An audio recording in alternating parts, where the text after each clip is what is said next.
Hello and welcome to the Intentional Soul, the home for the highly functioning spiritual types out in the world. It is here that we look at the world and ourselves through the lens of higher consciousness, connecting deeply to who and what we really are. Now, my name is Tom Ross, spiritual teacher, healer, spiritual nonconformist, and I am your host for these conversations. On the Intentional Soul, we hear not only from me, but from people who are living intentionally, openly, and authentically in their world. We'll hear their stories of personal transformation while sharing best practices and tactics to help you get the most out of this game called life. Now, nothing is off limits as we seek to expand ourselves and our awareness and live, ultimately, our most authentic lives. Let's dive in. All right, welcome, Miss Amanda Haro, life coach for moms, teaching women the tools to liberate themselves off the back burner through her company, F-It Mothering. On top of working with clients, Amanda also produces a podcast where moms get mind-blowing truth bombs, inspiration, and encouragement. She's a single mom to 4 girls, lives in sunny Wisconsin, and spends her free time reading, going on walks with her dog, Chewbacca, and laughing way too loud. Yes. My children tell me all the time I laugh way too loud. There's nothing wrong with being boisterous. They're going to appreciate that at some point. Thank you. That's what I said. I'm like, you will not put me in a box. I love your dog's name, by the way, Chewbacca. I do a Chewbacca impression. Maybe we'll have to do it here before the end of the show. Absolutely. So, Amanda, would you mind telling us a little about yourself and your background? Sure. So I'm a single mom. I was not always a single mom. I got married when I was 21 and had my first kiddo when I was 22. And I found myself in a habit of just doing what I thought I was supposed to do. And I had a perfectly fine looking Instagram life, but I was really miserable. And I realized that all the choices that I had made in my life, I was making because I thought I was supposed to make them, but I never really asked myself if that's what I wanted. And so then I went on a journey of finding myself because you tend to get lost in motherhood. And I am happier now than I've ever been. That's amazing. What was a little bit of the when you said you went on a journey to get where you are now? Tell us a little bit about that journey. What was that process like for you? It started with a question that my sister asked me. She said, "I don't think I know what your favorite flower is. What's your favorite flower, sis?" And my mind was just totally blank. I had no idea. I had no idea what my favorite flower was. And it was just like that moment was really like the slap in the face that I needed of like how lost I had become in my marriage and in my role as a mom. I didn't know what my favorite flower was. I didn't know what my favorite music was. I didn't know I wasn't a person outside of being a wife and a mom. That Amanda didn't exist. I was just wife and mom. And so I wasn't able to get that out of my head. And so the first thing I did was I Googled flowers to figure out which was my favorite one. It's a peony. And then I made a promise to myself that I was going to start taking care of myself, but I didn't really know what that looked like. Okay. And it started with a 30-day challenge that I did with myself of doing my hair every day. I was like, no messy mom bun. We're going to shower every single day and just do my hair somehow. I had very long hair at that time. So I used it as an opportunity to learn how to do a bunch of different like braids and just different things to do with my hair. And that in and of itself was such a challenge because I had spent so many years putting myself on the back burner. Just doing that was like, oh my God, this is kind of overwhelming. And I just went from there. And it took me 5 years and there was definitely therapy involved, but I found myself, so to speak. But then I found myself hitting rock bottom again. And I was just sobbing to my therapist. And I was just like, it has to be me. Like, I am the common denominator in my own life. Like, it has to be something that I'm doing, some decision that I'm making where I keep it just hitting rock bottom over and over again. And she meant it in a very like kind, compassionate way. But she said, I really don't think it's you. You've always made the best decisions you could, given the knowledge and tools that you had at the time. I think sometimes suffering just happens in a silo, but that left me feeling so like defeated, because it meant that the answer was outside of me. Mm-hmm. Right. Like if all of this stuff is happening outside of my control, that means I'm just at the mercy of all of these circumstances. That just, it left me feeling like a victim in my own life. And then I discovered this podcast called Unfuck Your Brain. That's awesome. By Carl Lowenthal. And she's a life coach. And it was exactly what I needed. I was like, oh my goodness, I knew it. I knew I was right. I was the common denominator in my life. My brain is the common denominator in my life. Like, so therapy had gotten me to the point of functioning and taking care of myself and like taking back the control of my life mostly. But life coaching was the next step that I needed. That's amazing. And I think it's important to, just let everybody know, it is, if you're ever in therapy and at the end of the process, your therapist, basically you arrive at, sometimes you're just a victim. You probably need to have a shift in perspective. It's a hard line to walk, to be compassionate and yet still give agency to the person who's actually doing the suffering. And not all therapists have can do it. Clearly, yours did not. So good on you. That's absolutely amazing. So how long had you been, let's say, unconscious? So you abdicated who you were for the sake of mom, wife, social protocols, norms, all that kind of stuff. How long was that period before you had that slap in the face of not even knowing who you were enough to have a favorite flower? Honestly, I feel like once I got married, I got pregnant pretty much like right after it started then. So it was a good like 9 years. Wow. That's awesome. And you got married young, and I did. and was that even, you mentioned earlier, you just felt like you were supposed to do, the thing. Was that part of that extension of like, oh, I'm with this gentleman and I should just get married. I'm supposed to, this is the next step for me. Absolutely. Yes, absolutely. I was raised in a Christian household. And I was with this guy for 2 years and living in sin. And it just got to the point where we were like, I feel really bad about this, so I guess we should just get married. Yeah. Makes total sense. Yeah, it was a decision made in shame. And so it just produced more shame. Yep. So 30 days of essentially doing your hair, right? Just that minimal basic self-care.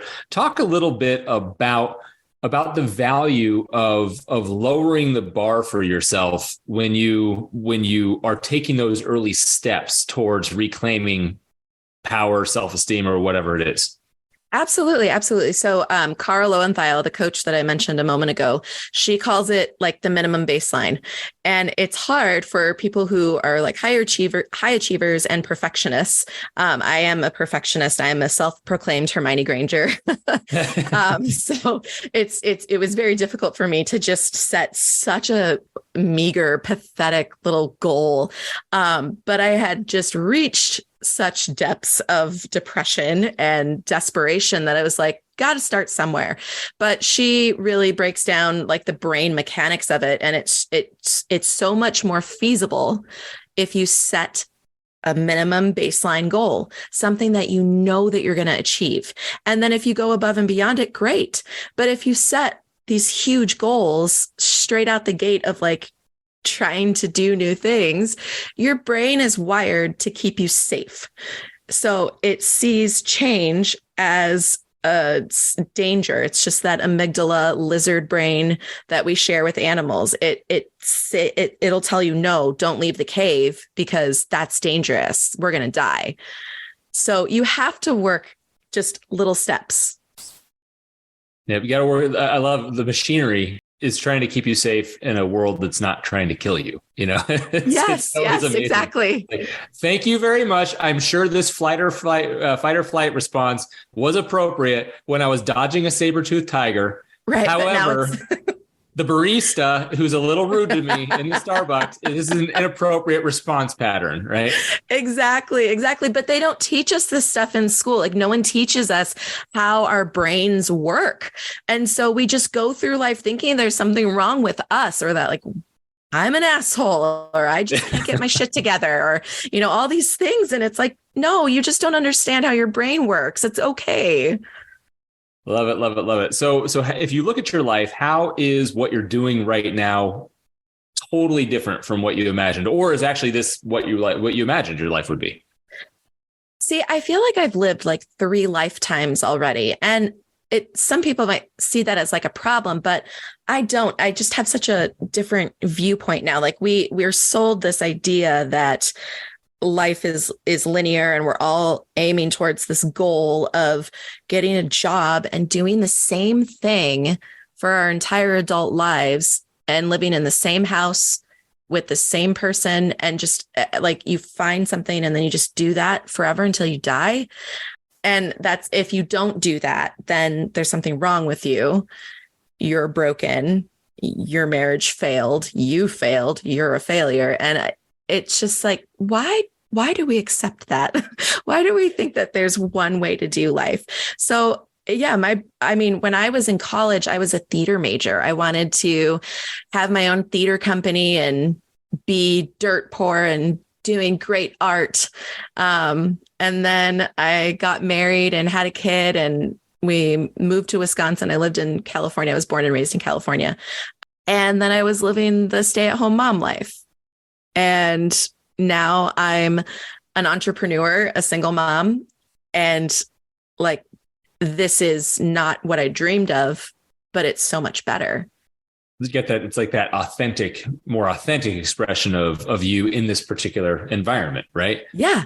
You to bring like who you are into it. I don't know the answer to why so many people do the this is the way life has to look. However, I suspect that if we took a survey of like 10,000 people, the people that have kids, I think there's just something about like the social protocol when it comes to having kids where it immediately triggers like all of these genetic, karmic, like whatever it is, all this information is immediately like tapped into human consciousness when you become a parent, when you become a father, when you become a mother, and everybody just gets in their lane. I remember when my wife told me that she was pregnant, it called me at work, and it was immediately where this was not necessarily on the agenda, so to speak. However, we're excited. She asked me.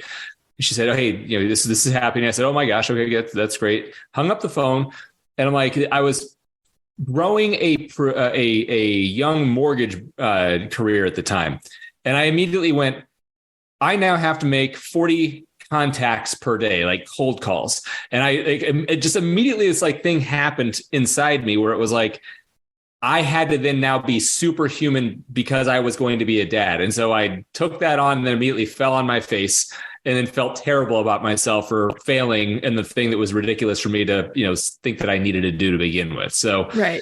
And I suspect that there's a lot of that on both sides of the equation. Like literally as a young new mom, you abdicated everything about yourself and just threw yourself into the role of wife and mother. So when you see it out in the world and people come to you, like, how do you intercede early in the process for other people so they don't have to have a 9-year period where they wake up from? Right. Yeah, that's exactly why my company exists, because once I went through the journey that I went through and specifically learned thought work and life coaching, I consider this to be like the key to the universe. And my thought was, I was a staff accountant. I had a very safe, stable job, very respectable. Like that was a good job for a single mom to have, right? It's stable. It was for a corporation. And I left it to start this business because I had the thought I would feel really irresponsible if I didn't pass these tools on to my sisters who are still drowning,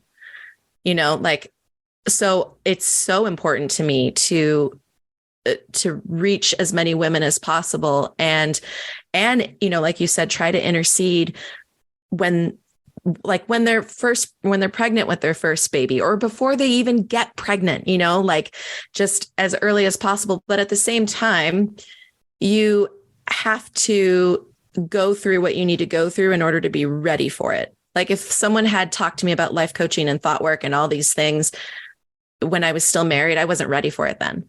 I had to go through what I went through to get to the point where I was ready for it. Yeah. I mean, you said that when you entered adulthood, you didn't have a sense of really who you were or have a particular purpose. Is there more that you want to kind of like expound on that to kind of paint a picture? Because it's possible that somebody listening to this is going to resonate with that particular point A, what their story is. Right. Yeah. I don't know. I mean, I entered adulthood actually knowing exactly who I thought I was. I thought I was going to be a theater rat for life, an artist. And then it changed. Like you were saying with, when you got the news that your wife was pregnant and like something like clicked in your brain of like, oh gosh, I got to become a real adult. It's the same thing, it's just like, oh, this is real. Okay. So I had already been working as a bookkeeper for my Nana. She had her own accounting business. Actually, she still has her own accounting business at 85. But she taught me bookkeeping and I was bored to tears. I was so bored. I was like, this is so boring. But it was money. It was stable. I was trying to make myself, like it. And my husband at the time, he is a trust fund baby. So his parents eventually got to the point where they were willing to just support us. And I had a really hard time being away from my kid. After I had my first kid, I wasn't planning on that. But I was just like, if I don't have to leave her and go to work, I really don't want to. Mm-hmm. So that's what we did. And I loved being a stay-at-home mom. And I really am so glad that I had that opportunity. But I know that was a huge part of my drowning as just a person, because that's literally all I did. And I tend to be a person who ties her worth to her productivity or her job. And that was my job. So I made my kids my everything. And did you make peace and take like the good stuff about how present you were able to be for them during that period of their life, while you also just kind of like accepted and move past like the unconscious component? Did you keep the good stuff as well? Absolutely. I would not trade that time with my kids for anything. It was so hard, but I absolutely love that I got that time with them. That's awesome. So you talked about, your thoughts create our results. Mm-hmm. How is that work for you in your world? How have you used that in your transformation? And then how do you deploy that with your clients? So there's a lot of different concepts and tools and stuff in life coaching industry. The main tool that I was taught and that I use is the model, which is Brooke Castillo's work. And yeah, it's all your thoughts create your feelings, which inspire actions, which produce results. And it just makes life so much clearer to see how I created whatever result that I'm finding myself in. I'm always telling my clients, you can always see the thought in the result. So if you don't like your result, your thought is in there. So I don't know. I can't think of a good example right now, but just like when I was an accountant and I was like thinking about leaving my job and starting this business, just having the thought, because my lizard brain, amygdala brain wanted to freak out and be like, we're going to die. We're all going to end up in a van by the river and we're going to die. Right. But just the thought of I can always make a new decision was like kind of what I clung on to, because just because you make one decision doesn't mean that is going to determine the rest of your life. You can always just make a new decision. Love it. So your process have you been kind of a lone wolf in your development? Is this all other than finding your mentor, obviously, is this all been a solo venture, or do you actually have a support group that you kind of mastermind with, and what does that look like? I absolutely have a support group. So I am in a program for life coaches, and it's just everything that anybody would ever need. It's a private community. You can go and get coaching because, just because I'm a life coach doesn't mean that I don't have a human brain. The whole point of a life coach is just to show someone their brain and to offer them a different perspective. It's that whole, you can't see the forest for the trees. I still need help, like with my brain. Sometimes I'm caught up, like, I'm believing my brain's stories. Someone please coach me. Yeah. And isn't it always fun, like how clearly other people can see it in you? And then I'll speak for I. Then I get to resist. No, I'm not, even though I literally just asked for the feedback. How dare you look right into my soul and tell me what's going on? After I asked you to. Exactly. I'm leaving. Where have you had to draw on, let's say, like courage to take the leaps that you've taken to be where you are right now? Would you talk a little bit about like the courage and flexibility and how that showed up for you and how it shows up for your clients? Courage is such a big one. And it looks so different in your mind when you're thinking of what it is going to look like for you to be courageous. It looks kind of like, when you're just thinking about it, it looks kind of like Hercules, like, all strong, but really in reality, it's being scared to death and doing it anyways. And that's the hardest part. And that's the thing that I am having to talk to my clients to and having to walk them through, is just willing to be uncomfortable, because we'll do almost anything as humans just to avoid being uncomfortable. Just think of the conversations that you didn't start, or the words you didn't say to someone, how long you've been in a relationship that is over, just to avoid a single moment of feeling uncomfortable. So courage, a lot of the times, is just being willing to be uncomfortable. That's so good. What about flexibility? How does that factor in?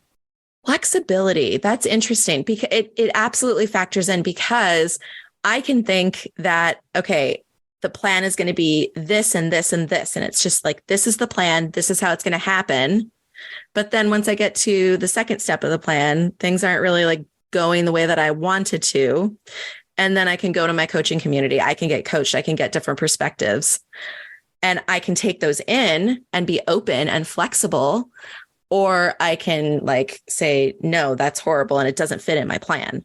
If you want to grow, you have to be flexible. Yeah, it's almost like the visual I always get is like water, right? Like water. I remember I grew up in the Midwest. We had a gravel driveway a long time ago. You put the hose there and you build your little parts of gravel, and the water just kind of flowed to wherever it was easiest to kind of get around. And flexibility reminds me of that. I know where I'm going, or I know where I think I'm going. Maybe not be so attached to how it's supposed to look along the way. Exactly. Yeah, that's such a beautiful image. I love that. So if you were going to share something with someone who was longing to take a risk, maybe they're listening and they be more of who they are, maybe they find that authenticity that you've tapped into, and they're afraid. It's understandable to be afraid. I don't know how long a knowing afraidness kept you in a spot. I can tell you it kept me in a spot for probably 4 years or so, more recently. What would you tell somebody in that space? You have nothing to lose and everything to gain by taking a risk, and you're never stuck. So many people won't make a change because they're scared that will determine the rest of their life. It's only just one decision out of a lifetime of how many, just a million decisions. That one decision, it's not going to make or break you. because you can always make a new decision. And as far as just having the courage to do it, you just have to remember that feelings are just sensations in your body. So something that I do with myself and something that I walk my clients through is when they're feeling really activated. For instance, my client that I was coaching earlier today, we're working on her, and her daughter's whining drives her nuts. And doesn't it? Like, it just drives every parent nuts. The alligator brain goes right to there. Yeah, seriously. And so I was just walking her through, like, you're so uncomfortable that you're doing anything to like scrape out of your skin because you just don't want to feel the feeling of uncomfortable. But pretend that you're talking to an alien who has no concept of emotions. All they know is physical sensations, and describe your discomfort to that alien with just like physical sensations. So for me, if my kid is whining, it feels like my heart is going a little faster, my chest is a little tight, and my muscles on my shoulder and my neck tense up and my shoulders go up. And that's it. So when you do that, you ground yourself, you get out of lizard brain, who's freaking out because you feel stressed, and you're grounding yourself back into your body. Like, I've had migraines that are worse than that. Mm-hmm. And once you realize that, it's like, okay, it's not going to feel great, but I've had a headache that feels worse than that. I can do this. I love that. I think it's amazing. Do you mind if I borrow and let people know that I heard it from the amazing Amanda Haro? Absolutely. Yes, I wrote down, so feelings are just sensations in your body, ... nothing else. And then I also wrote down ... not truth. Right. And I just think that that's such a, it's because I'm equating this feeling that I'm experiencing to some kind of thought, idea, or truth that's happening, that's producing sensation. It's like, no, it's just a sensation. It's so good. Given all of, your transformation, success you've had, what is something that you still struggle with? I still struggle with believing my brain's stories. It's just that's never going to end me. I continue to grow, I continue to evolve, and I continue to become a higher level of myself. But that version of myself still has a human brain. I'm just unlocking new sections of it that are going to protest and give me issue, and just to see that that's not a problem. I just have to continue to remind myself, like, it's not a problem, that I'm still a human on the human experience. So you give yourself grace in the process to be a human being. Yeah. I'm not fantastic at it all the time, but I ultimately always end up back there at grace. Love it. Is there anything that you want to touch on that we haven't really spoken about already? I would love to just say that you always have a choice. You are never stuck. And life is supposed to be fun. So if you're not enjoying your life, change it. So inspiring. Thank you. And where can people find Amanda Haro? They can find me on Instagram and Facebook. My handle is Fuck It Mothering, but without the U. So it's FCK It Mothering. And then I also have a podcast on most platforms that you can stream a podcast. Awesome. Thank you so very much for swinging in and dropping some knowledge and wisdom bombs on all of us, Amanda. Appreciate you very much and look forward to continuing the conversation here at a future date. Absolutely. I had such a great time. Thank you for having me. All right. This has been another episode of the Intentional Soul Podcast. Thank you so much for joining us today. Remember to leave a 5-star review if you found this content of value. And as always, I'm your host, Tom Ross, Master Practitioner of the Advanced Rapid Enlightenment Process and Rapid Enlightenment Process developed by Matthew Ferry. You can reach me at tom@tomrosstalks.com, and the website to engage and be a part of any classes, trainings, or sessions I have going on is www.tomrosstalks.com. Until next time, peace.